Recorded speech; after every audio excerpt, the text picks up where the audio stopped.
நண்பர்களுக்கு வணக்கம். இன்று நம்ம பார்க்க போகிற சமையல் முட்டை மசாலா. அதுக்கு தேவையான பொருள் வெங்காயம், தக்காளி, இஞ்சி பூண்டு பேஸ்ட், பச்சை மிளகாய், சோம்பு, கொத்தமல்லி தழை. இப்போ நறுக்கி வச்ச வெங்காயத்தை நம்ம பேனில் சேர்த்து நல்லா பொன்னிறமாக வதக்கணும். அது வதங்கினதுக்கப்புறம் அது கூட இஞ்சி பூண்டு பேஸ்ட் சேர்த்து நல்லா அதோடைய வாசனை வர வரைக்கும் வதக்க வேணும். அதுக்கப்புறம் கொத்தமல்லி தழை நம்ம கட் பண்ணி வச்சுருக்கோம். இப்போ நம்ம ஈஸியாக சமையல் பண்ணுறதுனால தக்காளி பேஸ்ட்டு ரெடிமேடாக இருக்குது, அதை வாங்கி நம்ம யூஸ் பண்ணுறோம். நீங்கள் உங்களுக்கு தக்காளி ஃப்ரெஷ்ஷாக கிடைக்குதுன்னா தக்காளியை அடித்து சேர்த்திங்கன்னா அதை சுண்டி வர வரைக்கும் நல்லா ஒரு எண்ணெய் பிரிஞ்சு வர வரைக்கும் அதை ஃப்ரை பண்ணணும். இப்போ நமக்கு எண்ணெய் பிரிஞ்சு வந்திருக்கு.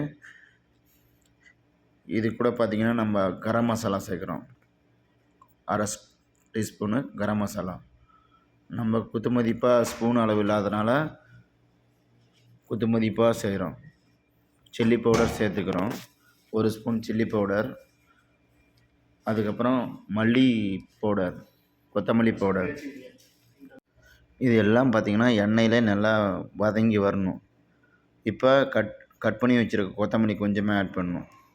லாஸ்ட்டாக சேர்க்கறதுக்கு முன்னாடி இப்போ நமக்கு எத்தனை முட்டை வேணுமோ அதை 1 பை 1 உடச்சி ஊற்றணும்.